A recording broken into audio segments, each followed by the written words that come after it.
मंडळी, स्वागत आहे तुम्हा सगळ्यांचं माझ्या चित्रपट व्याख्याती या यूट्यूब चॅनलवर. तर आज मी the Indrani Mukherjee story buried ट्रूथला एक्सप्लेन करणार आहे, जी एक डॉक्युमेंटरी बेस्ड सिरीज आहे आणि खऱ्या घटनांवर आधारित आहे.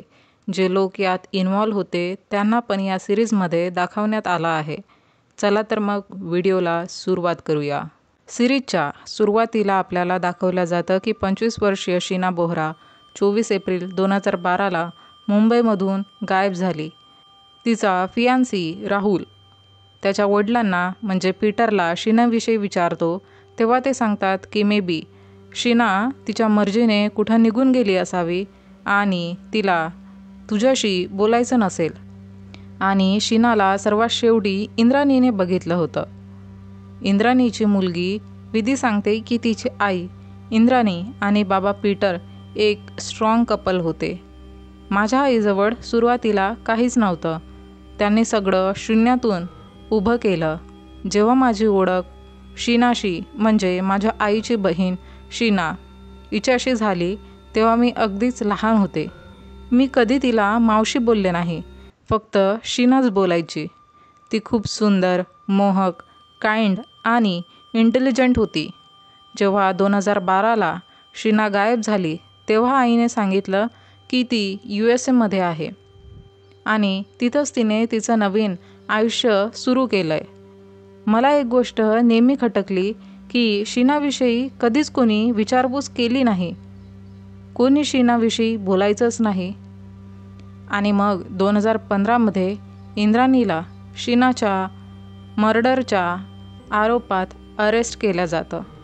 आणि जेव्हा ही न्यूज पसरली की इंद्राणी मुखर्जी यांना त्यांच्या बहिणीच्या मर्डर केसमध्ये अरेस्ट करण्यात आली, तेव्हा पूर्ण मीडिया या न्यूजच्या कव्हरेजमध्ये लागलं. कारण इंद्राणी मुखर्जी एक मोठं आणि नामांकित व्यक्तिमत्व होतं. इंद्राणी INX मीडियाची CEO होती. सगळ्यांना हे माहिती करून घ्यायचं होतं की शीनाला इतक्या अमानुष पद्धतीने मारण्यामागं इंद्राणीचा उद्देश काय होता. 23 मे 2012 शीना गायब झाल्याच्या 1 मंथ नंतर एका पोलिसाला मुंबई शहराच्या 2 किलोमीटर लांब असलेल्या रायगडच्या जंगलात एक डेड बॉडी मिळते आणि ती एका मुलीची असते. तेव्हा पोलीस तिथंच खड्डा खोदून ती डेड बॉडी तिथंच पुरतात. जेव्हा अशी कुठली अनैसर्गिक डेथ झाल्याची रिपोर्ट मिळते तेव्हा पोलीस त्या केसला ॲक्सिडेंटल डेथ म्हणून केस क्लोज करतात. पण या केसमध्ये असं काहीच झालं नाही. यामागे एखादी मोठी व्यक्ती असावी.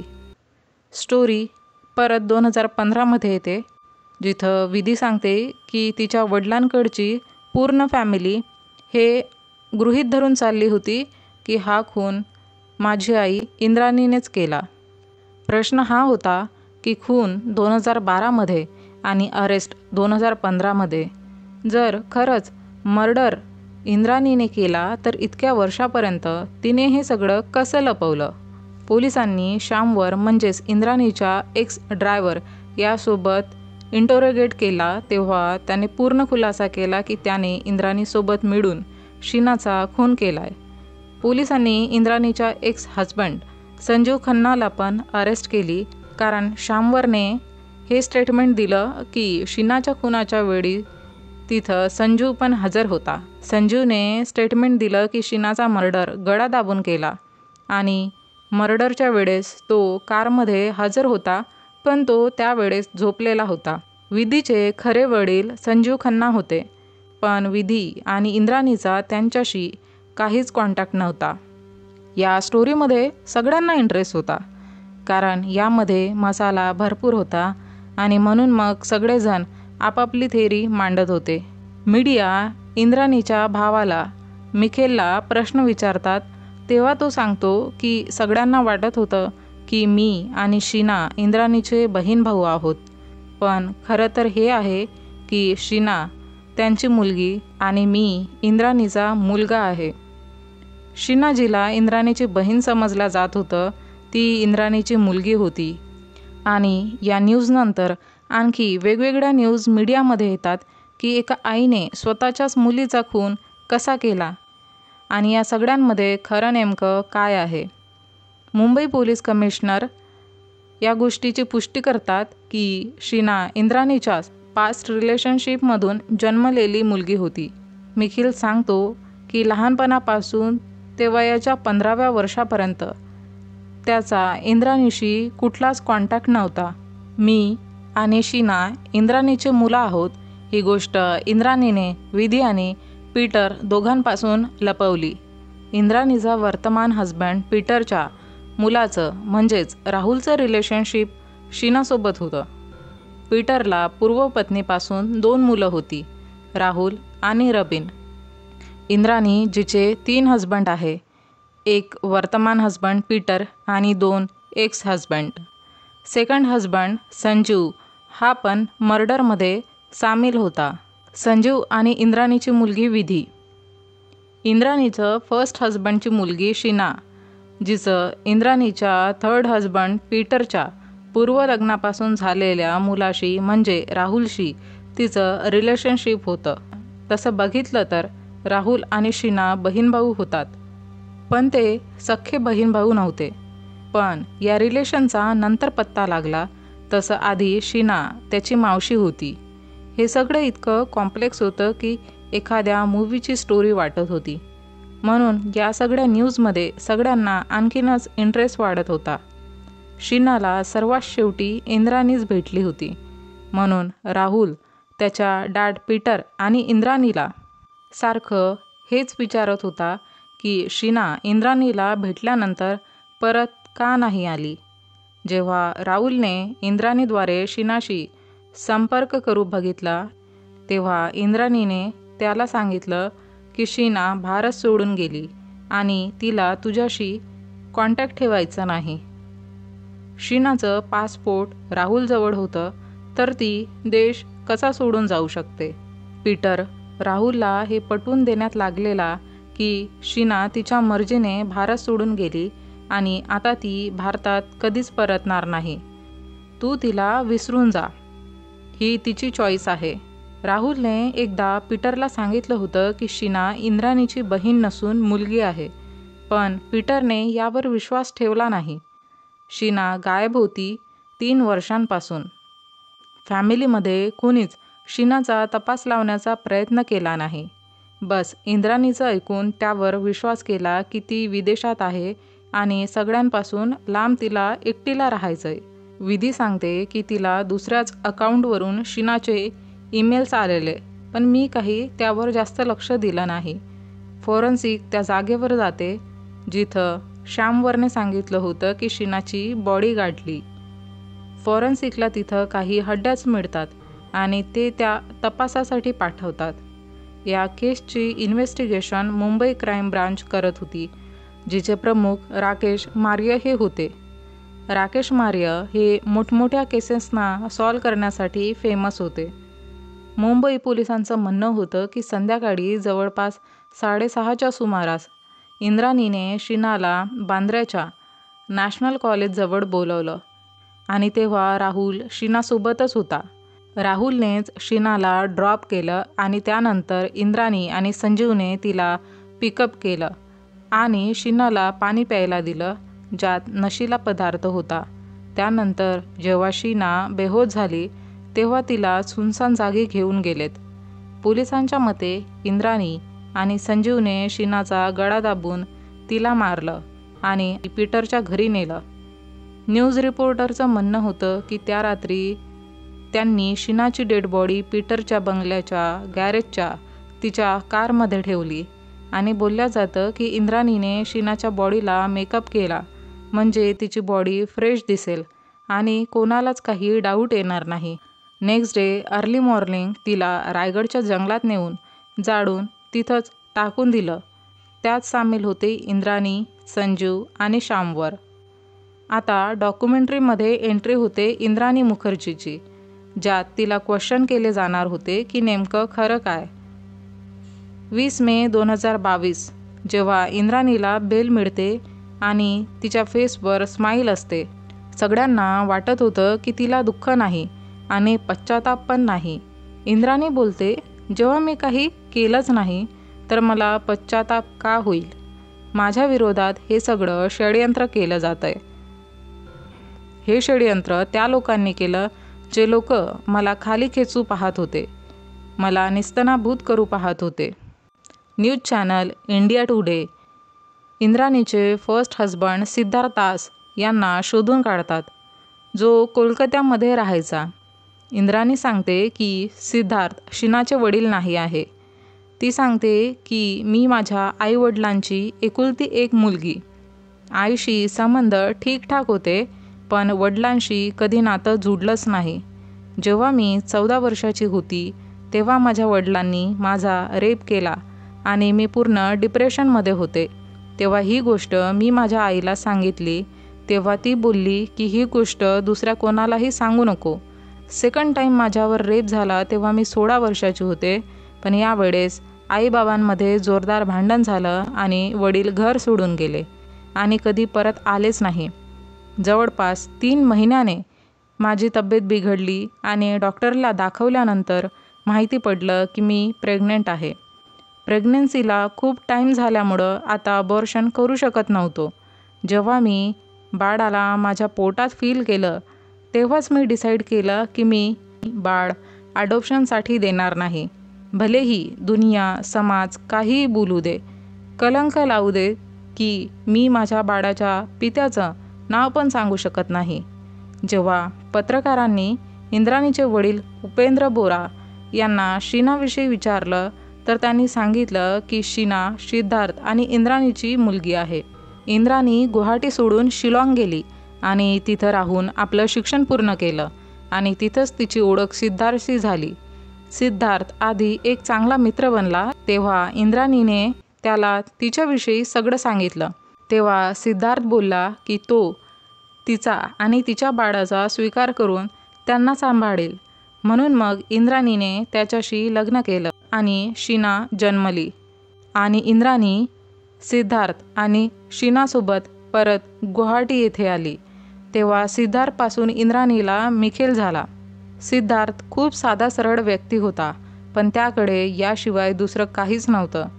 इंद्राणी सांगते, जेव्हा मी 17ची होते तेव्हा आई माझ्या रूममध्ये आली आणि बोलली की आपल्याला आता तुझ्या वडिलांना परत बोलावलं पाहिजे. आणि मी डिसाईड केलं की इथलं सगळं सोडून परत जायचं, कारण मला परत त्या व्यक्तीचं तोंड बघायचं नव्हतं ज्याने माझा बलात्कार केला. मिखेल सांगतो की एका आईच्या रूपात इंद्राणी शीनाला त्या बलात्कारीजवळ कसं सोडून गेली. माझे आईवडील इंद्राणी आणि सिद्धार्थ हे कधी आमच्या लाईफमध्ये नव्हतेच. माझे आजी आजोबा हेच माझे आईवडील होते. सिद्धार्थकडे पैसे नव्हते म्हणून त्याने पण आपली मुलं आजी आजोबांवरच सोपवून दिली. आमच्या आजी आजोबांनी पण खूप कष्टाने आम्हाला वाढवलं आहे, कारण त्यांच्याकडे पण पैसे नव्हते. एक पॉलिटिकल रिपोर्टर अमृता सांगतात, त्या शीना आणि मिखेलला लहानपणापासून ओळखतात.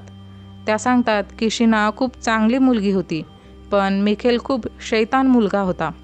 मिखेल सांगतो की त्याच्या मनात खूपदा हा प्रश्न यायचा की त्याचे आईवडील का त्याला सोडून गेले आणि आता ते आमच्याबरोबर का नाही.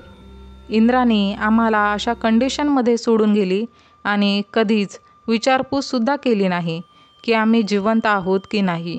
या सगळ्यामुळं शीनाच्या मनात इंद्राणीसाठी राग आणि द्वेष भरला होता, जो ती तिच्या डायरीमध्ये लिहायची. इंद्राणी 1990मध्ये कलकत्ता येथे आली. तिथे तिची ओळख झाली संजू खन्नाशी. संजू खन्नाचे फ्रेंड दिजय आणि सुची सांगतात की इंद्राणीमध्ये काहीतरी स्पेशल होतं.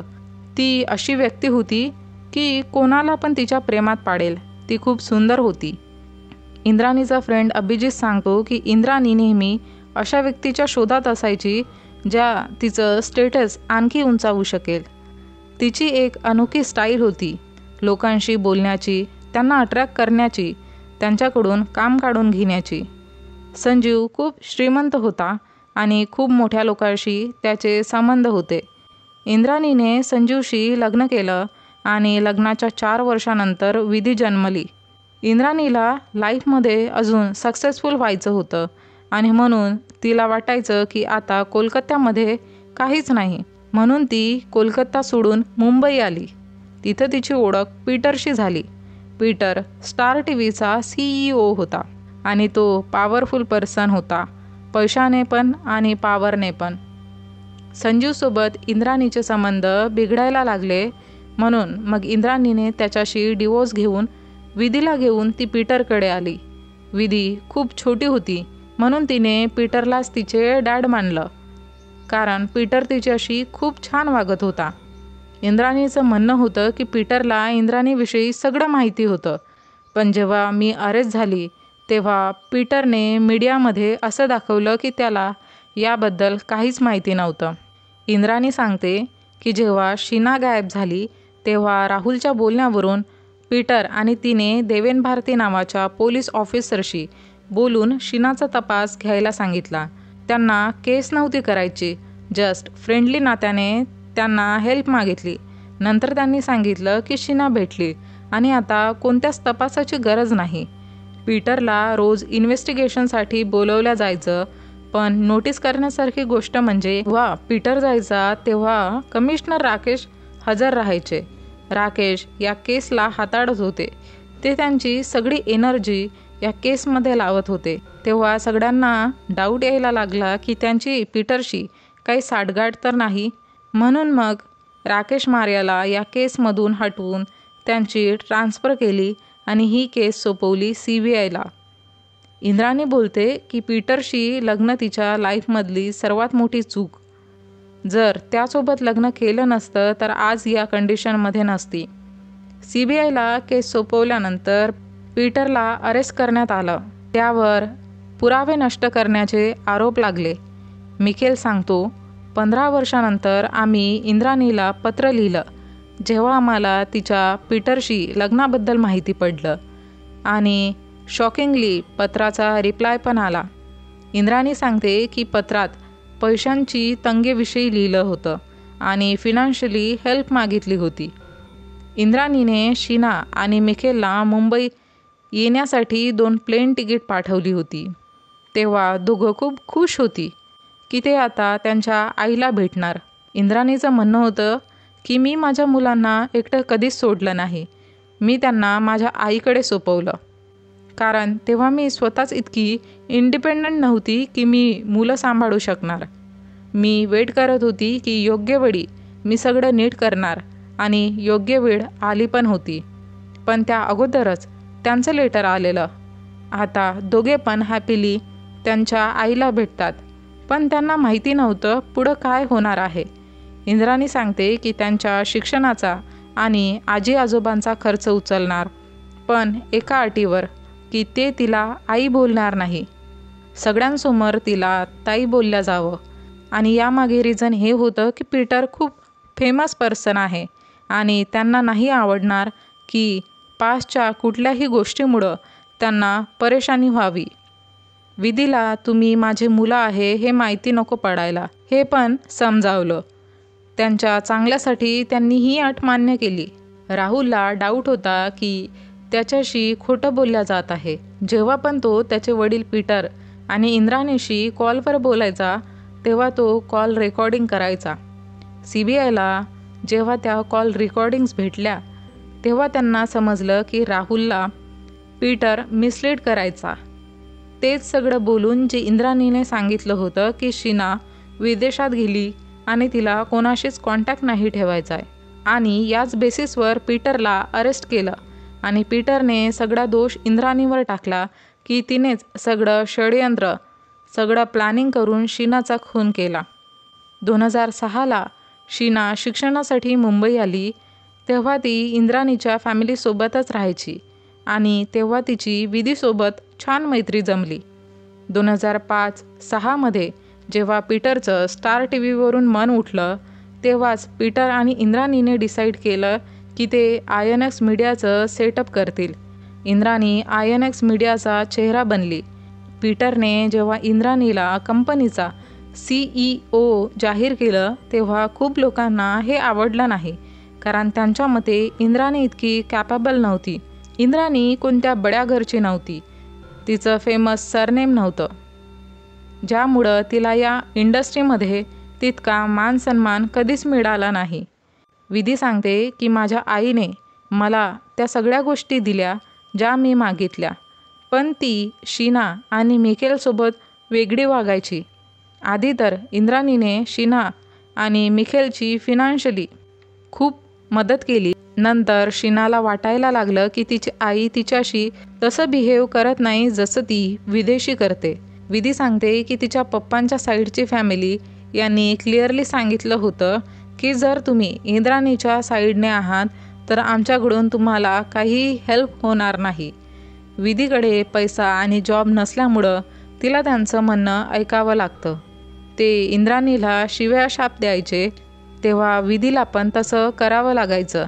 जेव्हा इंद्राणीला अरेस्ट झाली तेव्हा मिखेलने स्टेटमेंट दिलं की त्याला मेंटली अनस्टेबल घोषित करण्यासाठी प्रेशराईज केल्या गेलं, टॉर्चर केल्या गेलं की त्याचं आणि इंद्राणीचं रिलेशन कधी जगापुढं येऊ नये म्हणून. मिखेल सांगतो की जेव्हा मी 15 वर्षाचा होतो तेव्हा इंद्राणीने मला बँगलोर 11वी-12वीच्या अभ्यासासाठी पाठवलं.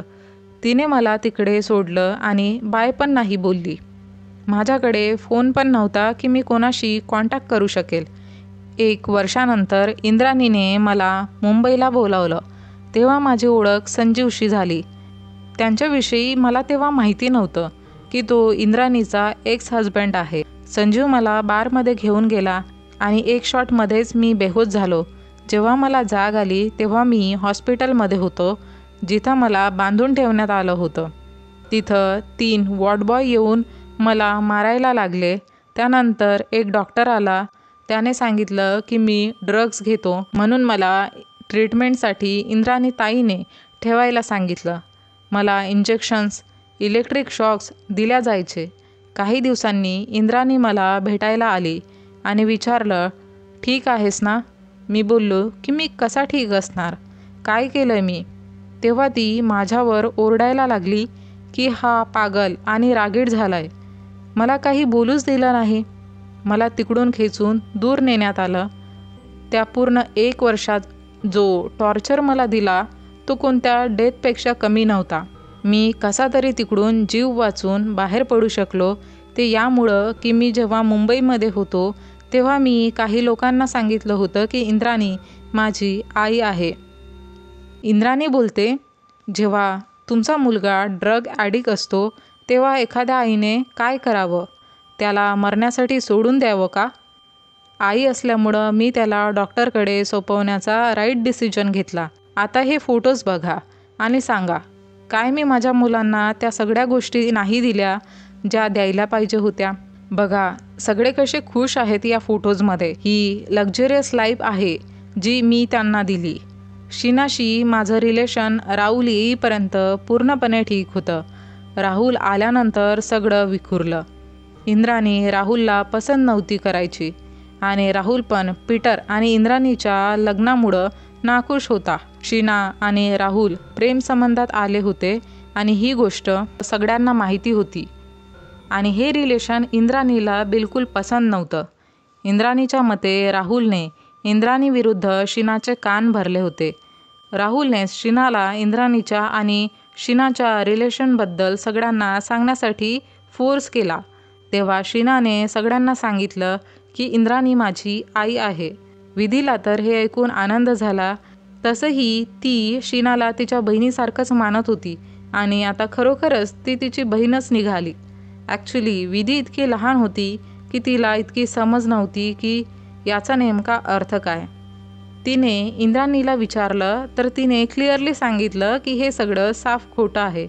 इंद्राणीचं म्हणणं होतं की ती योग्य वेळ नव्हती की मी विधीला सांगू शकेल की शीना माझी मुलगी आहे. मला तर माहिती पण नव्हतं की त्यांच्यात हे सगळं कन्व्हर्सेशन झालं आहे. विधीने मला कधीच याबद्दल विचारलं नाही. मला माझ्या अरेस्टनंतर कळलं की हे सगळे आधी भेटलेले होते. तर हे सगळं साफ खोटं आहे. शीना आणि इंद्राणीची बातचीत थांबली. राहुल आणि पीटरची पण बातचीत बंद झाली. इंद्राणीने पीटरला म्हटलं, तुझ्या मुलाचं हेच बिहेवियर राहिलं तर तू त्याच्याशी बोलणं बंद कर. INXचे न्यूज चॅनल अपेक्षेप्रमाणे काम करू शकले नाही. ते मीडिया इंडस्ट्रीमध्ये सक्सेसफुल होऊ शकले नाही. INX मीडिया पुरती डबघाईस गेली आणि हे सगळं 2 वर्षातच झालं. विचार करण्यासारखी गोष्ट होती की इतका पैसा कुठं गेला. ईडीला डाऊट होता की इंद्राणीने पैशाची हेराफेरी करून ते काढून घेतलेत. इंद्राणी आणि पीटर कंपनी विकून UK शिफ्ट झाले. खूप वर्षापर्यंत त्यांच्या न्यूज आल्या, पण काही वर्षानंतर ते पण येणं बंद झालं. काही लोकांनी प्रश्न केले की शीनाला INX मीडिया केसबद्दल काही माहिती होती का, आणि शीनाचं असं अचानक गायब होणं हे त्यामागचं रिझन होतं का. CBIच्या इन्व्हेस्टिगेशनमध्ये त्यांनी या अँगलवर कधी फोकस केला नाही. त्यांनी पण मुंबई पोलिसांच्या थेरीला फॉलो केलं. विधी सांगते की जेव्हा ते लोक इंग्लंडमध्ये होते तेव्हा माझ्या आईचं बिहेवियर खूप बिघडलं होतं. ती खूप रागीट आणि स्ट्रिक्ट बनली होती. 14 नोव्हेंबर 2011मध्ये राहुलने इंद्राणीला एक मेल सेंड केला, ज्यात त्याने त्याची आणि शीनाच्या एंगेजमेंटविषयी फॅमिलीला इन्फॉर्म केलं. इंद्राणीला हे जरा पण पसंत नव्हतं. इंद्राणी मुंबई एका न्यू आयडेंटिटीसोबत आली. तिच्या जवळच्या लोकांना पण तिच्या पास्टविषयी काहीच माहिती नव्हती. तिच्यासाठी शीनाच्या या सगळ्या गोष्टी जगाला माहिती होणं तिच्या इमेजला सोसायटीमध्ये डॅमेज करू शकणारं होतं. राहुल आणि इंद्राणीच्या लग्नात इंद्राणीचा पर्दाफाश होऊ शकला असता. म्हणून मग इंद्राणीने गुवाहाटी तिच्या पॅरेंट्सला कॉल केला की त्यांनी शीनाला समजवावं की जर शीना राहुलशी लग्न करेल तर तिला गुवाहाटीमधली प्रॉपर्टी मिळणार नाही. इंद्राणी पैशाला एका वेपनसारखी यूज करायची तिच्या साईडच्या फॅमिलीला कंट्रोल करण्यासाठी, असं मिखेलचं म्हणणं होतं. शीनावर इंद्राणीच्या पैशांचा रोब नव्हता चालत. तिने राहुलशी लग्न करायचं डिसाईड केलं होतं. इंद्राणी सांगते की 2012मध्ये शीनाने तिला स्वतः कॉन्टॅक्ट केला ईमेलद्वारे. तिला वाटायचं की आता वाद मिटवून पूर्ण फॅमिलीने एकत्र यावं. शीना गायब होण्याच्या 17 दिवसाआधी इंद्राणी मुंबई येऊन शीनाला भेटली. दोघींमध्ये खूप कन्व्हर्सेशन झालं. तेव्हा इंद्राणीने सांगितलं की शीनाला आणखी पुढचं शिक्षण घ्यायचं होतं आणि या रिलेशनशिपमधून बाहेर पडायचं होतं. राहुलच्या कॉल रेकॉर्डिंगमध्ये इंद्राणी राहुलला बोलते की शीनाने पैशासाठी तिला कॉल केलेला. जेव्हा या डॉक्युमेंटरीमध्ये त्यांना विचारलं की शीनाने कधी तुम्हाला पैसे मागितले का, तर त्यावर तिने नाही असं उत्तर दिलं की शीनाने कधीच मला पैशाची डिमांड केली नाही. तिने तिचं शिक्षण पण स्वबळावर केलं. इंद्राणी सांगते 24 एप्रिल 2012च्या रात्री, म्हणजेच शीना गायब झाल्याच्या रात्री मी मुंबईमध्येच होते आणि यापेक्षा जास्त मी काही सांगू शकत नाही, कारण केस अजूनही कोर्टमध्ये सुरू आहे. त्यांना जेव्हा विचारलं की त्या शीनाला भेटल्या होत्या का, त्यावर त्यांचं उत्तर नाही असं होतं. त्या बोलतात की अजूनपर्यंत कोर्टमध्ये हे सिद्ध होऊ शकलं नाही आणि राहुलचं शीनाला ड्रॉप करणं हे सिद्ध करत नाही की मी शीनाला भेटली होती. मी शीनाला भेटलीच नाही 24 तारखेला पण आणि त्यानंतर पण. मी एक परफेक्ट आई नाही बनू शकले, पण त्याचा अर्थ हा नाही की मी मर्डरर आहे. मला या गोष्टीची अजूनही खात्री आहे की शीना जिवंत आहे. काय शीना खरंच जिवंत आहे की इंद्राणी आपल्याला मिसलीड करत आहे? आणि जर शीनाचा मर्डर झालाय तर रिअल कल्प्रिट कोण आहे? हे सगळं तुम्हाला व्हिडिओच्या दुसऱ्या पार्टमध्ये बघायला मिळेल. तर मंडळी, व्हिडिओ आणि माझं एक्सप्लेनेशन तुम्हाला आवडलं असेल तर व्हिडिओला लाईक, शेअर, कमेंट करायला विसरू नका आणि चॅनलला सबस्क्राईब करून बेल आयकनला प्रेस करा, म्हणजे येणाऱ्या प्रत्येक व्हिडिओची नोटिफिकेशन तुम्हाला सर्वात आधी मिळेल आणि तुमचा एकही व्हिडिओ मिस होणार नाही. चला तर मंडळी, भेटूया लवकरच व्हिडिओच्या सेकंड पार्टमध्ये. तोपर्यंत टाटा, बाय बाय.